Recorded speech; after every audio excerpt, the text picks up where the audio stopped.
الحمد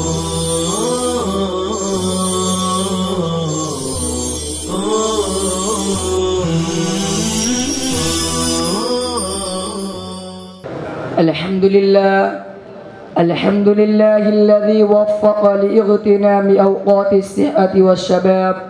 صلى الله على محمد وعلى آله وأصحابه.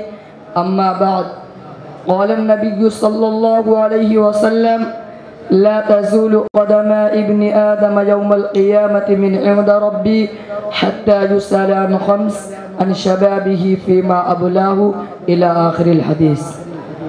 لائق صد احترام معزز سامعین کرام، ابھی میں طفل مکتب ہوں نواعظ ہوں نفرزانہ، ابھی میں طفل مکتب ہوں نواعظ ہوں نفرزانہ، صدائے دل میں گونجی ہیں سنا دوں حق کا پروانہ.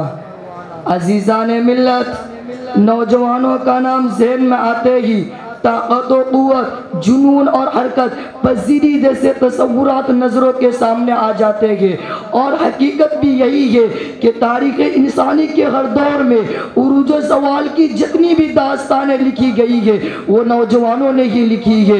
عشق و جنون کی کہانیاں اور تحقیق و تصنیف، سائنس و ٹیکنالوجی اور ادب کے ترقی کے ذریعے انہی نوجوانوں نے انسانیت کو زیب و زینت عطا کی ہے.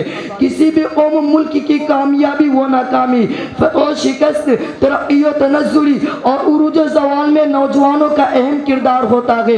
ہر انقلاب، چاہے وہ سیاسی ہو یا اقتصادی، معاشرتی سطح کا ہو یا ملکی سطح کا، سائنسی میدان ہو یا اطلاعاتی میدان، غرض سبھی میدانوں میں نوجوانوں کا کردار نہایت ہی اہم اور کلیدی ہوتا ہے. چنانچہ جب جاپان نے ٹیکنالوجی کے میدان میں سپر پاور بننے کا ارادہ کیا تو اس نے بھی نوجوانوں کے سہارے اپنے عزائم پورے کیے. روس و فرانس نے انقلاب برپا کیا تو اس میں بھی نوجوانوں کا اہم حصہ کار فرما رہا ہے. اسی طرح جب اسلام کے ذریعے ساری دنیا میں امن و انصاف قائم کیا جا رہا تھا تب بھی خالد بن ولید، محمد بن قاسم اور صلاح الدین ایوبی جیسے ہزاروں نوجوانوں کی روشن زندگی ہم کو نظر آتی ہے جو آج تک ہمارے لیے منارے نور کی طرح چمک رہی ہے. اسلام کے پاسبانوں، جب ہم نوجوانوں کی تحیہ قرآن کریم کی طرف رجوع کرتے گے تو اصحاب کہف کے حوالے سے نوجوانوں کا کردار اس طرح بیان کرتے گے کہ وہ چند نوجوان تھے جو اپنے رب پر ایمان لائے تھے اور ہم نے ان کو ہدایت میں ترقی بخشی تھی. یہ وہ نوجوان تھے جنہوں نے وقت کے ظالم حکمران کی آنکھوں میں آنکھیں ڈال کر رب العالمین پر ایمان لا کر حق پرستی کا اعلان کیا. اللہ رب العزت نے ان کے عزائم و حوصلے، غیر متزلزل ایمان اور ان کے عالمگیر اعلان کے بارے میں کچھ یوں گویا ہوا: وَرَبَطْنَا عَلَىٰ قُلُوبِهِمْ إِذْ قَامُوا فَقَالُوا رَبُّنَا رَبُّ السَّمَاوَاتِ وَالْأَرْضِ لَن نَّدْعُوَ مِن دُونِهِ إِلَٰهًا لَّقَدْ قُلْنَا إِذًا شَطَطًا. مگر افسوس صد افسوس، اس وقت امت کے نوجوانوں میں سب سے بڑا المیہ یہ ہے کہ وہ تعلیمات الہیہ سے نابلد اور دوری اختیار کیے ہوئے.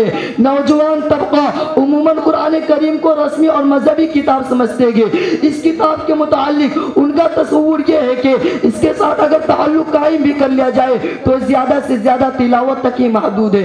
وہ سمجھتے ہیں کہ یہ کتاب زمانہ حال کے چیلنجوں کا مقابلہ کرنے کی اہلیت اور صلاحیت نہیں رکھتی، جبکہ حقیقت یہ ہے کہ قرآن کریم کتاب انقلاب ہے یا عصر حاضر کے چیلنجوں کا مقابلہ کرنے کی نہ صرف اہلیت رکھتی ہے بلکہ تمام مسائل کا حل بھی فراہم کرتی ہے.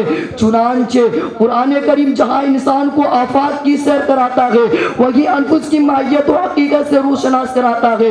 جہاں عبادت کے بارے میں رہنمائی کرتا ہے وہی سیاسی معاملات کے لیے رہنما اصول بیان کرتا ہے. جہاں اخلاقی تعلیمات کے بارے میں ہدایت دیتا ہے وہی اقتصادی نظام کے لیے ٹھوس بنیادیں فراہم کرتا ہے. نوجوان اس کتاب کے بغیر حقیقی کامیابی حاصل کر ہی نہیں سکتا. مگر ہائے افسوس، آج فحش و عریانیت، ننگا ناچ اور عیال ساز ذرائع ابلاغ ہر گھر اور ہر خاندان کو اپنی لپیٹ میں لیے ہوئے ہیں. بے شمار رسائل و جرائد اور اخبارات بے حیائی کو فروغ دے رہے ہیں. انٹرنیٹ پر انگنت عیال ساز ویب سائٹس موجود ہیں جن تک ہر نوجوانوں کی رسائی بآسانی ہو جاتی ہے.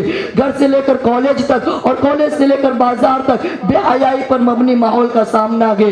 اس لیے میں کہتا ہوں کہ اے ہماری موجودہ نوجوان نوجوان نسلوں، اگر تم نے اپنی جوانی کی قدر نہیں کی اور تم نے اپنی جوانی کو غنیمت نہیں جانا اور تم نے اپنی جوانی کو تعلیمات نبویہ کے مطابق نہیں گزارا تو یاد رکھنا قرآن کہتا ہے وَمَا هَذِهِ الْحَيَاةُ الدُّنْيَا إِلَّا لَهْوٌ وَلَعِبٌ، اور آخرت میں اللہ کے رسول کا یہ فرمان صادق آئے گا لا تزول قدم ابن آدم يوم القيامة من عند ربي حتى يسأل عن خمس عن شبابه فيما أبلاه إلى آخر الحدیث۔ لہٰذا ہم اپنا جائزہ لیں اور اپنے آپ کو تعلیمات الہیہ اور رسول اللہ صلی اللہ علیہ وسلم کے بتائے ہوئے طریقے پر زندگی گزارنے کا عہد کرے۔ اللہ ہمیں اس پر عمل کی توفیق عطا فرمائے، آمین۔ وآخر الدعوانا الحمدللہ۔